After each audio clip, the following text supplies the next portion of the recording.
Երբ 1999 թվականի դեկտեմբերին հատուկ ծառայությունները մտան Մանվել Գրիգորյանի առանձնատան մեջ, նրանք գտան մի բան, որը երբեք չպետք է գոյություն ունենար։ Փաստաթղթեր,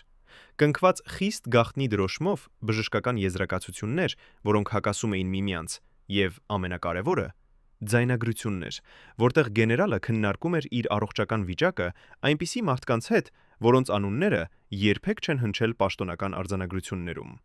Բայց հենց դեկտեմբերի 29 թվականին, երբ դատարանը պետք է վերջնական վճիռ կայացներ, այդ ապացույցները անհետացան առանց որևէ հետքի։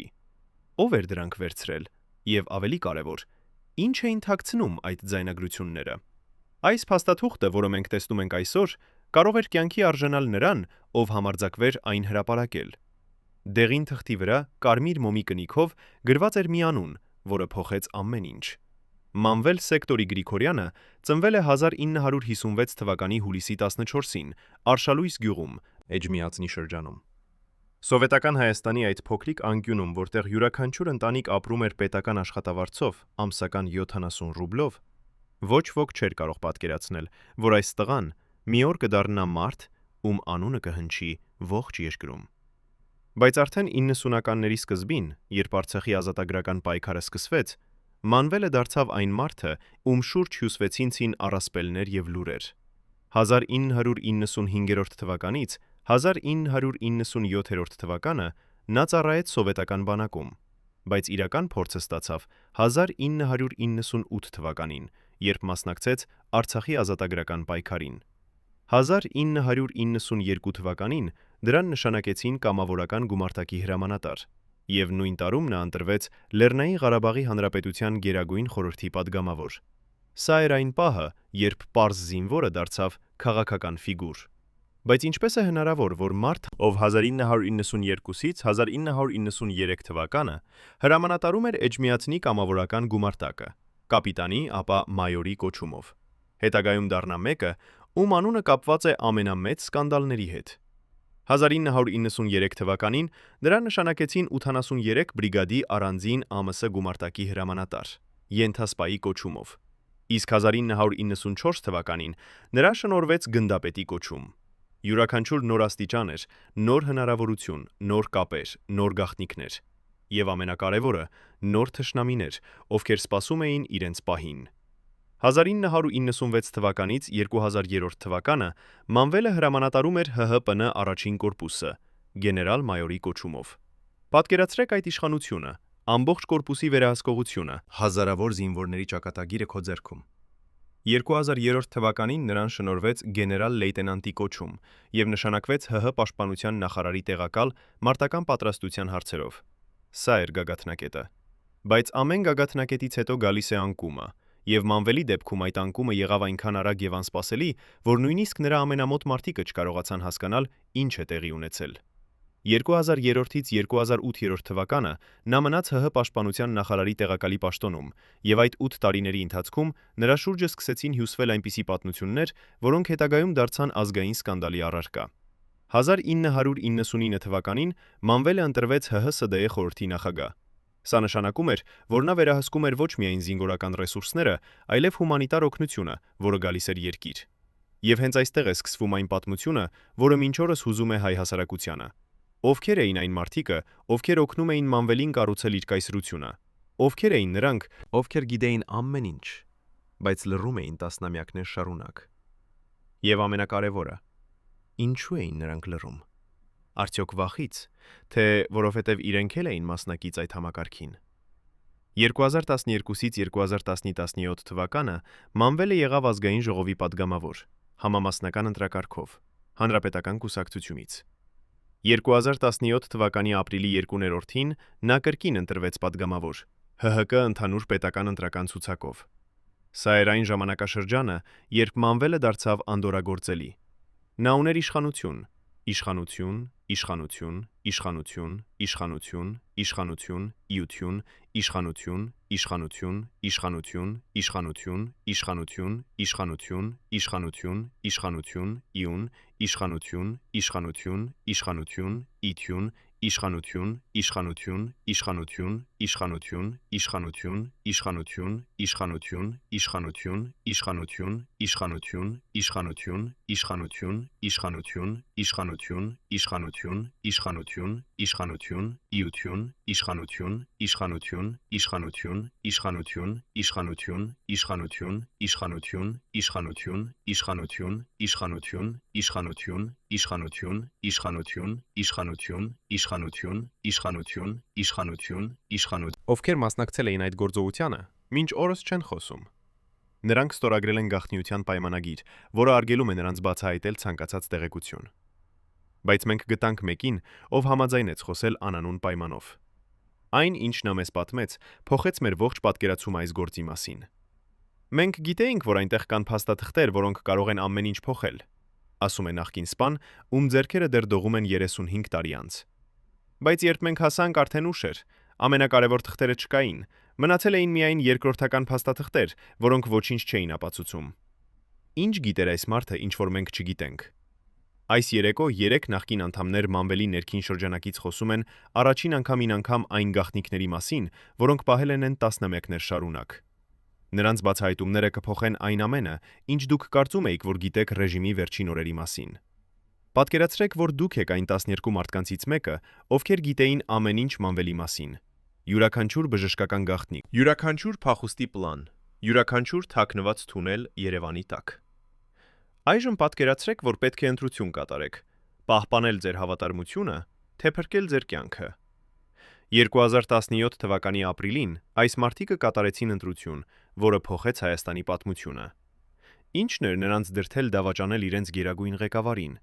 Արդյոք դա վախից էր, թե որովհետև նրանք հասկացան, որ նավը խորտակվում է եւ պետք է փրկվել։ Այս 12 մարդկանցից յուրաքանչյուրը ուներ իր դերը։ Մեկը պատասխանատու էր անվտանգության համար, մյուսը ֆինանսների, երրորդը բժշկական փաստաթղթերի։ Նրանք աշխատում էին որպես մեխանիզմի մասեր, եւ յուրաքանչյուրը գիտեր միայն իր մասը։ Բայց երբ բոլոր մասերը միավորվեցին, ստացվեց պատկեր, որը սարսափելի էր իր ամբողջականությամբ։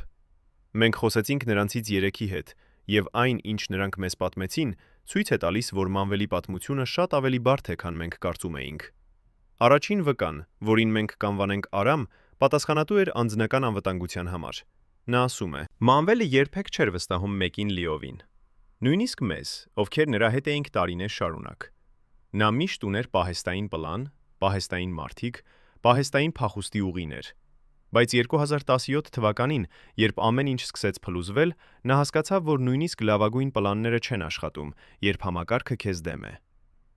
Երկրորդ վկան, որին մենք կանվանենք Գագիկ, պատասխանատու էր ֆինանսական հոսքերի համար։ Նա պատմում է. Գումարները, որոնք անցնում էին մեր ձեռքերով, այնքան մեծ էին, որ մենք կորցրել էինք հաշիվը։ Բայց Մանվելը գիտեր յուրաքանչյուր դրամի մասին։ Նա ուներ հատուկ մատյան, որտեղ գրում էր ամեն ինչ։ Այդ մատյանը երբեք չի գտնվել։ Ես կարծում եմ, որ նա այն ոչնչացրեց վերջին օրերին, երբ հասկացավ, որ վերջն է։ Երրորդ վկան, որին մենք կանվանենք Վարդան, պատասխանատու էր բժշկական փաստաթղթերի համար։ Նրա պատմությունը ամենաշոկայինն է։ Մանվելի առողջական վիճակը միշտ եղել է գաղտնիք։ Նույնիսկ մենք, ովքեր աշխատում էինք նրա հետ, չգիտեինք ճշմարիտ ախտորոշումը։ Կային տարբեր բժիշկներ, տարբեր եզրակացություններ, տարբեր դեղամիջոցներ, բայց ով գիտեր, թե որն էր իրական եւ որը ներկայացում։ Այս 3 մարդիկ, ովքեր տարիներ շարունակ եղել են Մանվելի ամենամոտ շրջապատում, այժմ ապրում են տարբեր երկրներում։ Նրանք փոխել են իրենց անունները, իրենց կյանքը, իրենց անցյալը, բայց նրանք չեն կարող փոխել իրենց հիշողությունները։ Եվ այդ հիշողություններն են, որ նրանք այժմ կիսում են մեզ հետ։ Առաջին անգամ 35 տարի անց։ Բայց ինչու հենց հիմա։ Ինչու են նրանք որոշել խոսել այս պահին։ Արամը բացատրում է. Որովհետև ճշմարտությունը պետք է իմացվի։ Մարդիկ պետք է իմանան, թե ինչ իրականում տեղի ունեցավ, ոչ թե այն, ինչ ասում են լրատվամիջոցները, ոչ թե այն, ինչ ասում է կառավարությունը, այլ իրական ճշմարտությունը։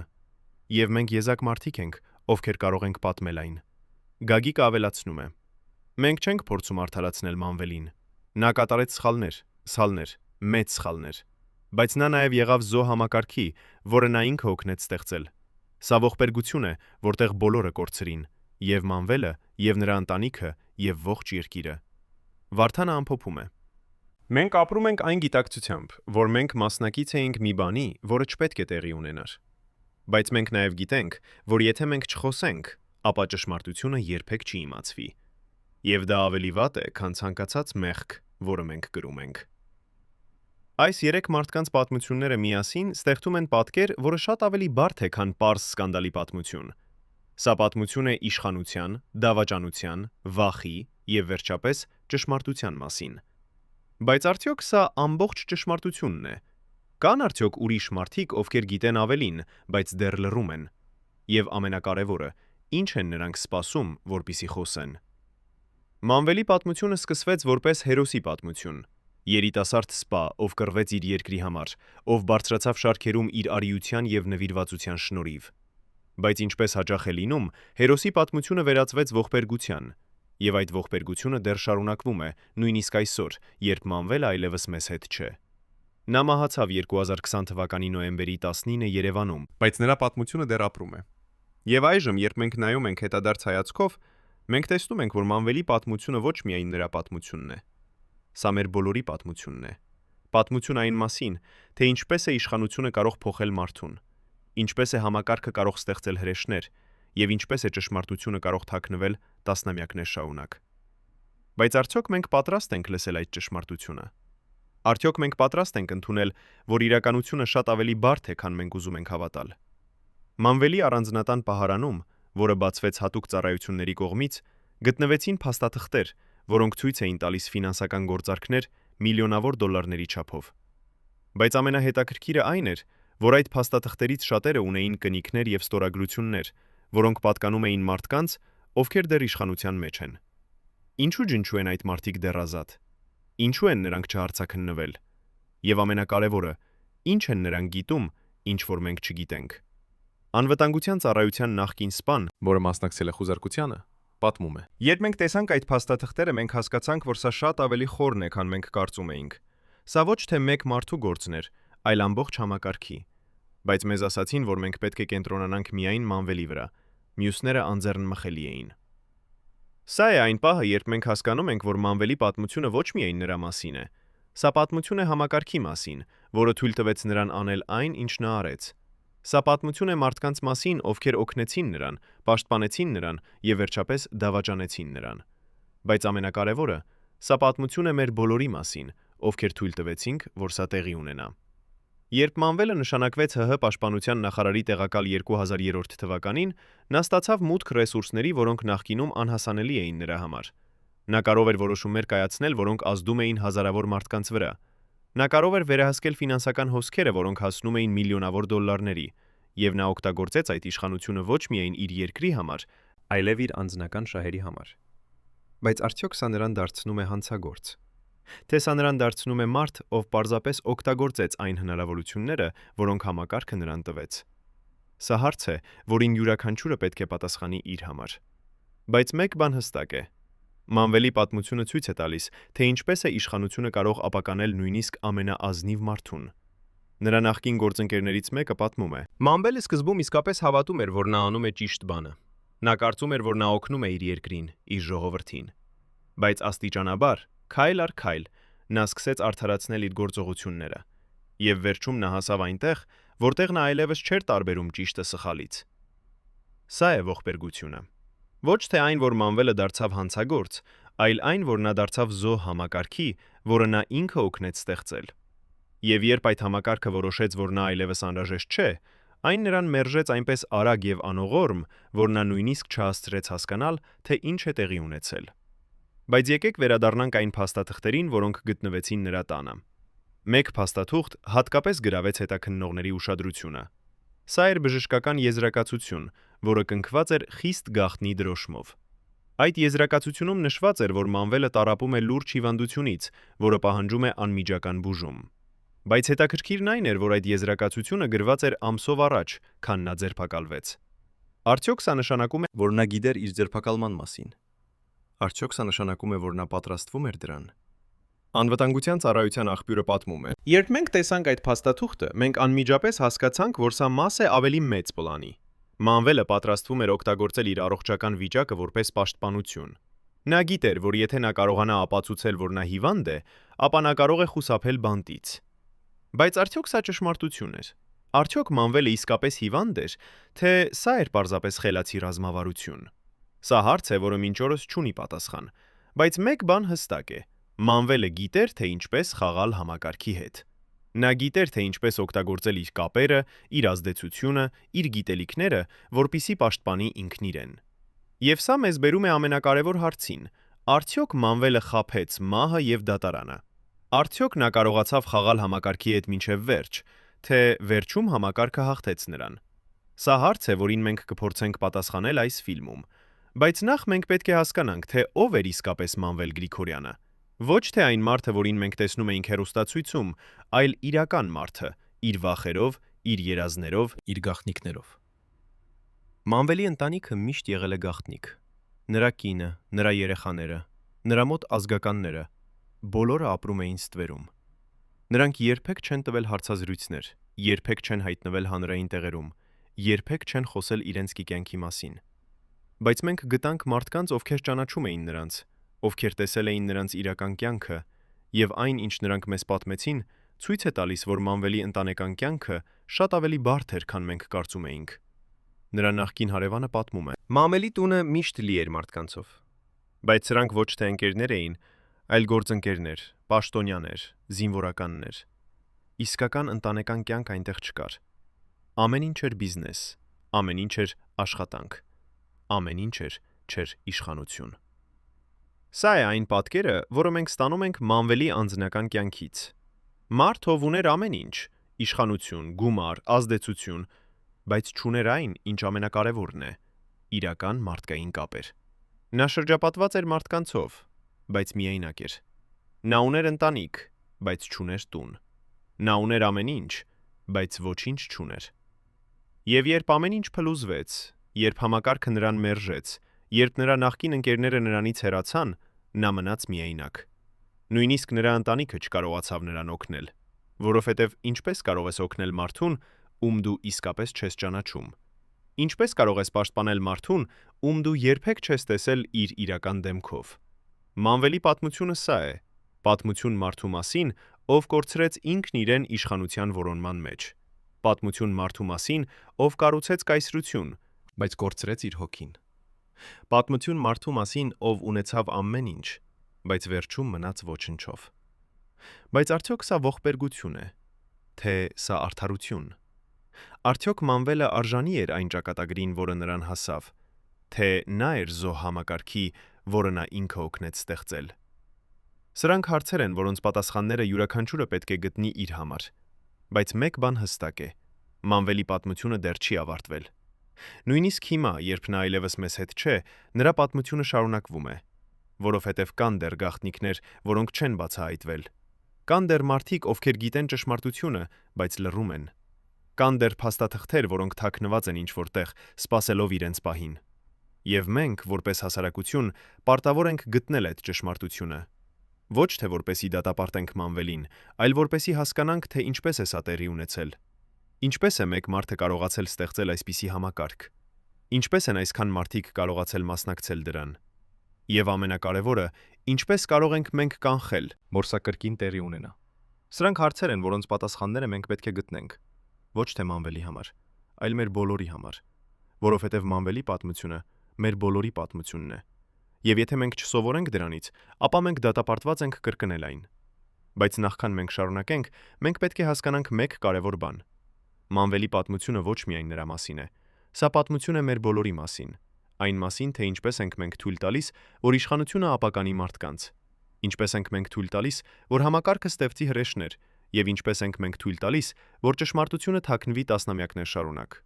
Եվ այժմ, երբ մենք կանգնած ենք այս պատմության սկզբում, մենք պետք է հարցնենք մեզ. արդյոք մենք պատրաստ ենք լսել ճշմարտությունը։ Արդյոք մենք պատրաստ ենք ընդունել, որ իրականությունը շատ ավելի բարդ է, քան մենք ուզում ենք հավատալ։ Արդյոք մենք պատրաստ ենք տեսնել, որ Մանվելի պատմությունը մեր բոլորի պատմությունն է։ Սրանք հարցեր են, Որոնց պատասխանները մենք կգտնենք այս ֆիլմի ընթացքում։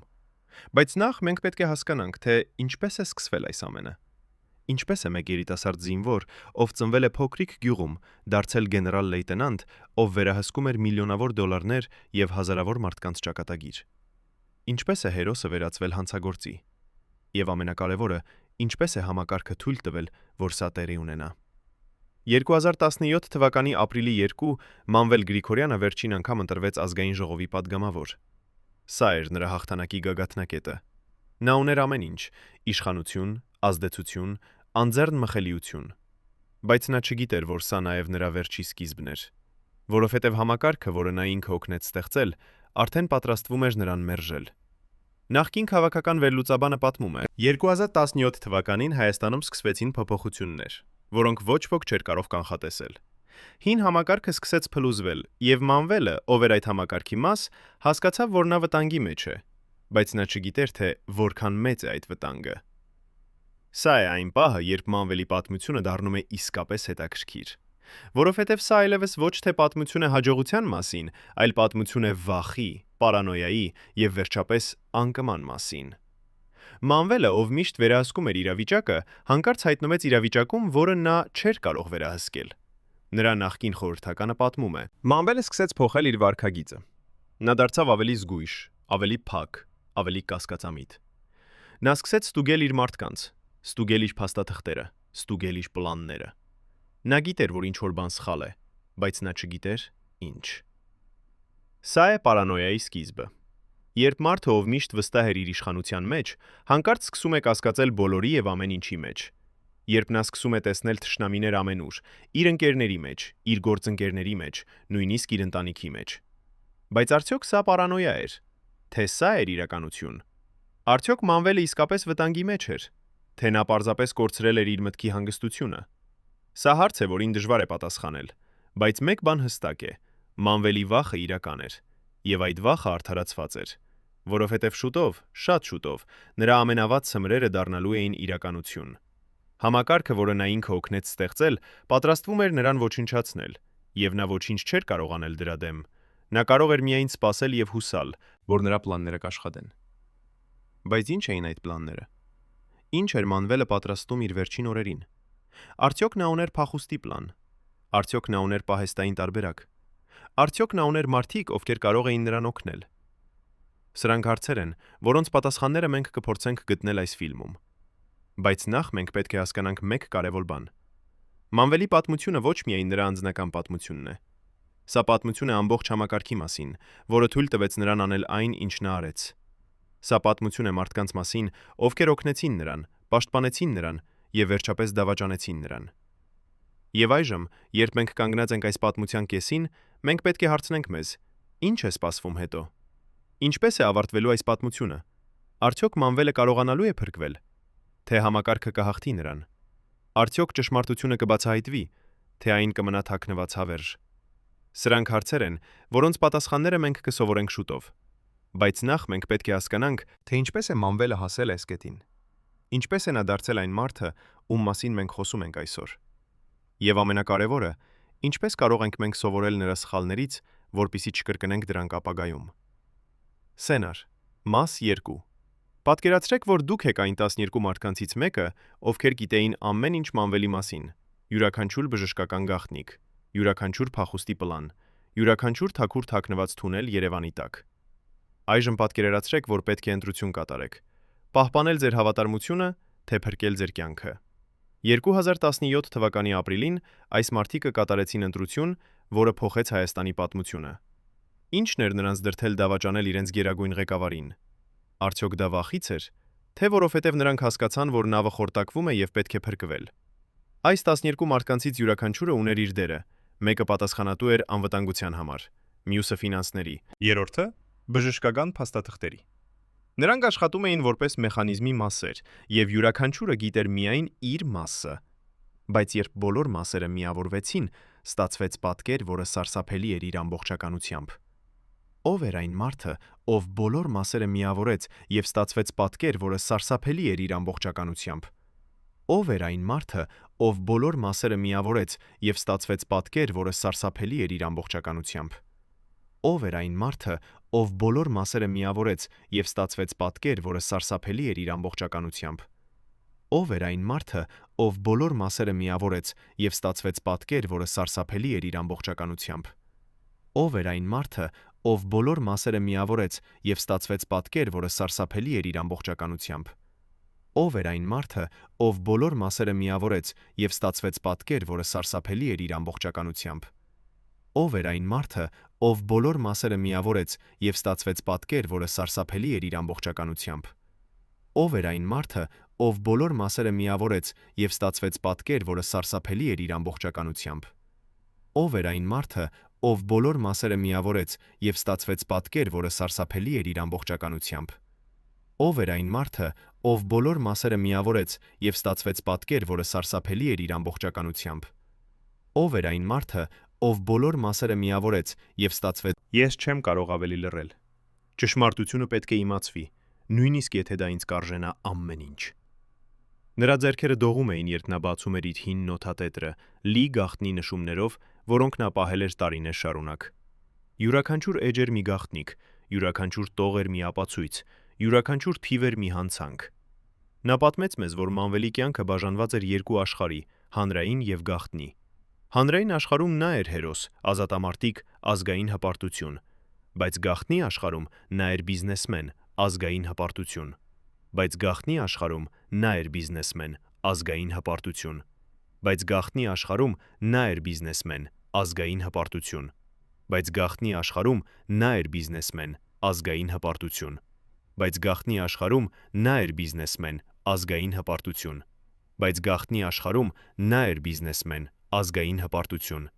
բայց գաղտնի աշխարհում նա էր բիզնեսմեն, ազգային հպարտություն, բայց գաղտնի աշխարհում նա էր բիզնեսմեն, ազգային հպարտություն, բայց գաղտնի աշխարհում նա էր բիդնի աշխարհում, նա էր բիզնեսմեն, ազգային հպարտություն, բայց գաղտնի աշխարհում նա էր բիզնեսմեն, ազգային հպարտություն, բայց գաղտնի աշխարհում նա էր բիզնեսմեն, ազգային հպարտություն, բայց գաղտնի աշխարհում նա էր բիզնեսմեն, ազգային հպարտություն, բայց գաղտնի աշխարհում նա էր բիզնեսմեն, ազգային հպարտություն։ Ամեն ինչ։ Ես տեսա ամեն ինչ, ինչ դուք կարող եք պատկերացնել, եւ ավելին։ Բայց ամենաշոկայինը չէր այն, ինչ պահվում էր այդ գաղտնի գրասենյակում։ Ամենաշոկայինը էր այն, թե ովքեր էին այնտեղ գալիս։ Ես տեսա մարդկանց, որոնց անունները դուք լսում եք ամեն օր հեռուստացույցում, շարունակում է նախկին պահակը։ Նախարարներ, падգամավորներ, բիզնեսմեններ, նույնիսկ օտարերկրյա դիվանագետներ։ Նրանք բոլորը գալիս էին գիշերները, երբ ոչ ոք չէր տեսնում։ Նրանք բոլորը ունեին իրենց գաղտնիքները, իրենց գաղտնիքները, իրենց գործարքները, իրենց պայմանագրերը։ Արդյոք այս մարդիկ գիտեին, որ նրանց այցելությունները գրանցվում են։ Արդյոք նրանք գիտեին, որ Մանվելը պահում է ամեն ինչի մասին գրառումներ։ Նախկին պահակը ժպտում է դառնորեն։ Իհարկե նրանք չգիտեին։ Սա էր Մանվելի ապահովագրությունը։ Նա գիտեր, որ եթե մի օր ինչ-որ բան սխալ գնա, նա կարող է օգտագործել այդ տեղեկությունները որպես պաշտպանություն։ Եվ հենց այստեղ է սկսվում այն պատմությունը, որը մենք անվանում ենք գլխավոր չարագործը, որովհետև Մանվելի շրջապատում կար մեկը, ով գիտեր ավելին, քան բոլորը, մեկը, ով ուներ մուտք բոլոր գաղտնիքներին, մեկը, ով կարող էր ամեն ինչ ոչնչացնել մեկ շարժումով, եւ այդ մարդը սպասում էր իր պահին։ Ես միշտ գիտեի, որ կա մեկը, ով խաղում է իր խաղը, պատմում է նախկին պահակը, բայց ես երբեք չէի կարող հասկանալ ով է նա։ Մանվելը վստահում էր շատերին, բայց ոչ ոքին լիովին, բայց կար մեկը, ում նա վստահում էր ավելի, քան մյուսներին, եւ հենց այդ մարդն էր, ով վերջում նրան դավաճանեց։ Ով էր այդ մարդը։ Նախկին պահակը չի ուզում ասել անունը, բայց նա տալիս է մեզ բավականաչափ մանրամասներ, որպեսզի մենք կարողանանք հասկանալ։ Սա էր մարդ, ով աշխատում էր Մանվելի հետ ավելի քան 20 տարի։ Սա էր մարդ, ով գիտեր բոլոր կոդերը, բոլոր գաղտնաբառերը, Բոլոր թաքնված հաշիվները։ Սա էր մարդ, ում Մանվելը համարում էր իր եղբայր։ Բայց երբ եկավ պահը, այդ մարդը ընտրեց ինքն իրեն, ոչ թե Մանվելին։ Ինչու։ Ինչն էր նրան դրդել դավաճանել։ Վախը, թե ագահությունը։ Նախկին պահակը մտածում է մի պահ, ապա պատասխանում. երկուսն էլ։ Նա վախենում էր, որ եթե նա չանի դա, ապա նա կդառնա հաջորդ զոհը։ Բայց նա նաև ուզում էր իշխանություն, գումար, ազդեցություն։ Եվ նա գիտեր, որ միակ ճանապարհը դրան հասնելու համար էր Մանվելին զոհաբերելը։ Սա է այն պահը, երբ մենք հասկանում ենք, որ Մանվելի պատմությունը ոչ միայն նրա անձնական ողբերգությունն է։ Սա պատմություն է դավաճանության մասին, որը սկսվեց շատ ավելի վաղ, քան մենք կարծում էինք։ Սա պատմություն է մարդու մասին, ով կառուցեց իր կայսրությունը վստահության վրա, բայց վերջում այդ վստահությունը դարձավ նրա անկման պատճառը։ Բայց ով էր այդ դավաճանը։ Ինչպես էր նա կարողացել խաբել Մանվելին այսքան երկար, եւ ամենակարևորը, ինչպես էր նա պատրաստվում իր վերջնական հարվածին։ Նախկին պահակը պատմում է, որ 2017 թվականի սկզբին նա սկսեց նկատել տարօրինակ բաներ։ Այդ մարդը սկսեց ավելի հաճախ այցելել գաղտնի գրասենյակը, երբ Մանվելը չկար։ Նա սկսեց պատճենել փաստաթղթեր, որոնք նա երբեք չէր պատճենել նախկինում։ Նա սկսեց հանդիպել մարդկանց, Որոնց նա երբեք չէր հանդիպել նախկինում։ Արդյոք Մանվելը նկատեց այս փոփոխությունները։ Նախկին պահակը ցնցում է գլուխը։ Ես փորձեցի նրան ասել, բայց նա չհավատաց։ Նա ասաց, որ ես պարանոիկ եմ, որ ես տեսնում եմ թշնամիներ ամենուր։ Նա ասաց,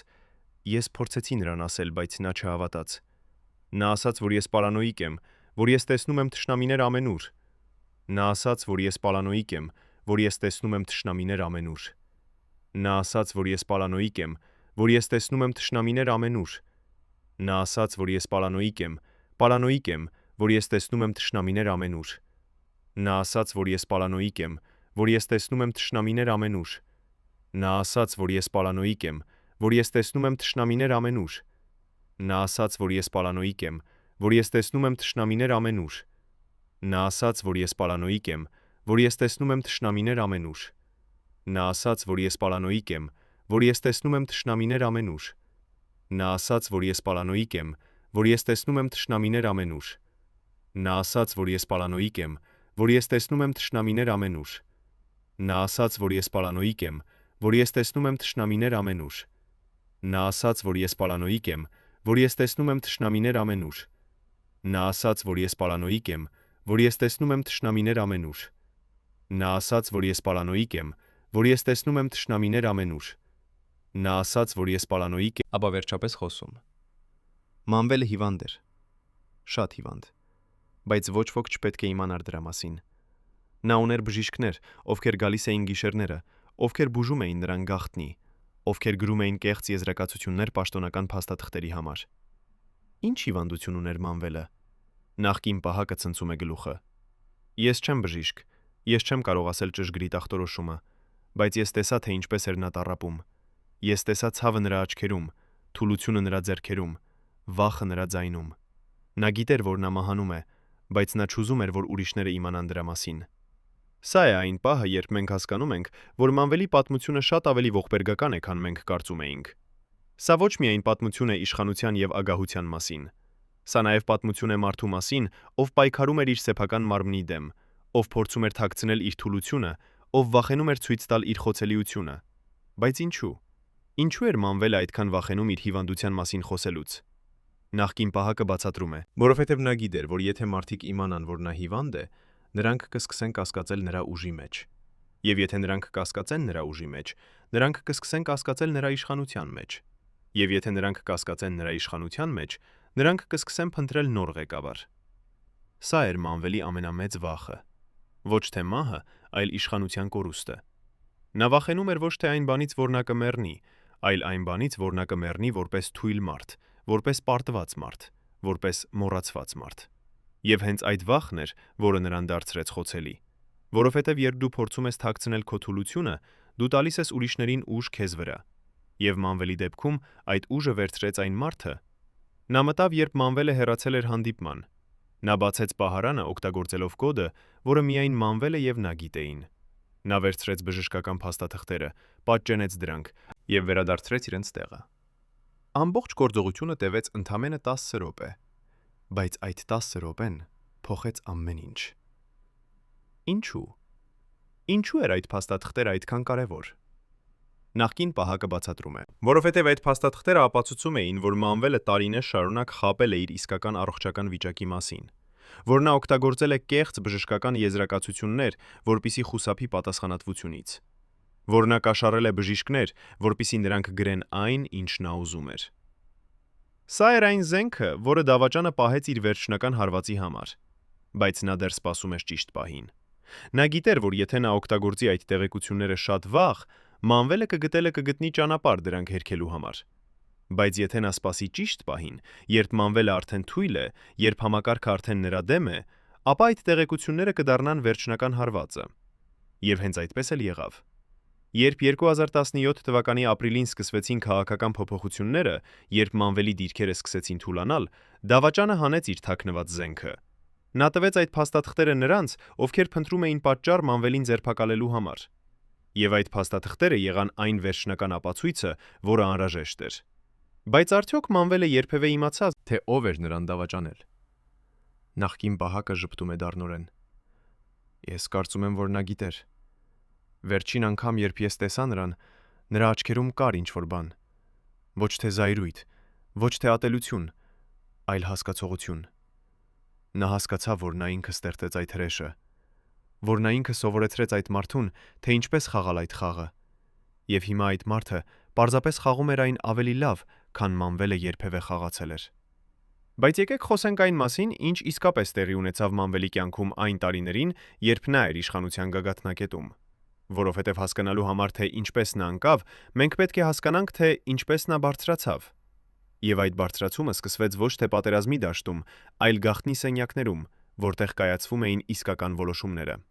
Մենք խոսեցինք մարդու հետ, ով աշխատել է Մանվելի ֆինանսական խորհրդականի պաշտոնում 2003-ից 2012 թվականը։ Նա համաձայնեց խոսել մեզ հետ անանուն պայմանով, եւ այն, ինչ նա մեզ պատմեց, ցույց է տալի, Թե ինչպես էր Մանվելը կառուցում իր ֆինանսական կայսրությունը։ երբ Մանվելը դարձավ պաշտպանության նախարարի տեղակալ 2003 թվականին, նա ստացավ մուտք ռեսուրսների, որոնք նախկինում անհասանելի էին նրա համար, պատմում է նախկին խորհրդականը։ Բայց ամենակարևորը, նա ստացավ մուտք հումանիտար օգնության հոսքերին, եւ հենց այստեղ է սկսվում իսկական պատմությունը։ Ինչ նշանակում է հումանիտար օգնության հոսքեր։ Նախկին խորհրդականը բացատրում է. Յուրաքանչյուր տարի Հայաստանը ստանում էր միլիոնավոր դոլարներ հումանիտար օգնության տեսքով՝ սնունդ, դեղամիջոցներ, հագուստ, այլ անհրաժեշտ ապրանքներ։ Այդ օգնությունը պետք է բաշխվեր կարիքավոր մարդկանց, զինվորականների ընտանիքներին, հաշմանդամներին, բայց իրականում շատ քիչ բան էր հասնում իրական ստացողներին։ Ուր էր գնում մնացած մասը։ Նախկին խորհրդականը լռում է մի պահ, ապա շարունակում. Մանվելը ստեղծեց համակարգ, որը թույլ էր տալիս նրան վերահսկել այդ հոսքերը։ Նա ուներ մարդիկ յուրաքանչյուր մակարդակում՝ պահեստներում, տրանսպորտային ընկերություններում, մաքսատներում, նույնիսկ միջազգային կազմակերպություններում։ Այդ մարդիկ աշխատում էին որպես մեխանիզմի մասեր, եւ յուրաքանչյուրը վերցնում էր իր մասը։ Որքան գումար էր խոսքը։ Նախկին խորհրդականը մտածում է մի պահ, ապա պատասխանում. միլիոններ, տասնյակ միլիոններ դոլարներ յուրաքանչյուր տարի։ Բայց ամենաշոկայինը ոչ թե գումարի չափն էր, այլ այն, թե ինչպես էր այդ համակարգը աշխատում այնքան անխափան, որ ոչ ոք չէր կասկածում։ Նախկին խորհրդականը պատմում է մի օրինակ, որը ցույց է տալիս, թե ինչպես էր այդ համակարգը աշխատում։ 2005 թվականին Հայաստանը ստացավ մեծ խմբաքանակ հումանիտար օգնություն, հազարավոր տոննա սնունդ, հագուստ, դեղամիջոցներ։ Պաշտոնական փաստաթղթերում գրված էր, որ այդ օգնությունը բաշխվել է կարիքավոր ընտանիքներին, բայց իրականում միայն 20%-ը հասավ իրական ստացողներին։ Մնացած 80%-ը վաճառվեց շուկայում, եւ գումարը բաժանվեց նրանց միջև, ովքեր մասնակցում էին այդ սխեմային։ Ինչպես էր սա հնարավոր։ Ինչպես էր հնարավոր, որ այսքան մեծ գործողություն մնար անտեսանելի։ Նախկին խորհրդականը բացատրում է. Որովհետև բոլորը ստանում էին իրենց մասը։ Պահեստի պետը ստանում էր իր մասը, տրանսպորտային ընկերության տնօրենը ստանում էր իր մասը, մաքսային սպան ստանում էր իր մասը։ Եվ երբ բոլորը շահագրգռված են, ոչ ոք չի ուզում խոսել։ Բայց ինչպես էր Մանվելը արդարացնում այս ամենը իր մեջ։ Արդյոք նա հասկանում էր, որ նա գողանում է կարիքավոր մարդկանցից։ Նախկին խորհրդականը ժպտում է դառնորեն։ Մանվելը ուներ իր սեփական տրամաբանությունը։ Նա ասում էր, որ նա օգտագործում է այդ գումարները, որպեսզի ֆինանսավորի այլ ծրագրեր, որոնք պետությունը չի կարող ֆինանսավորել։ Նա ասում էր, որ նա օգնում է զինվորականներին, վետերաններին, հավտերաններին, հաշմանդամներին։ Նա ասում էր, որ նա անում է այն, ինչ պետությունը չի կարող անել։ Բայց արդյոք սա ճշմարտություն էր։ Նախկին խորհրդականը ցնցում է գլուխը։ Մասամբ այո, մասամբ ոչ։ Այո, Մանվելը իսկապես օգնում էր շատ մարդկանց, բայց նա նաև օգտագործում էր մեծ մասը իր անձնական կարիքների համար։ Նա կառուցեց առանձնատներ, գնեց թանկարժեք մեքենաներ, ճանապարհորդեց արտասահման։ Նա ապրում էր որպես թագավոր, Մինչդեռ նրա երկրում մարդիկ ապրում էին աղքատության մեջ։ Եկեք խոսենք թվերի մասին, որովհետև թվերը երբեք չեն ստում։ Նախկին խորհրդականը պատմում է, որ 2003-ից 2012 թվականը,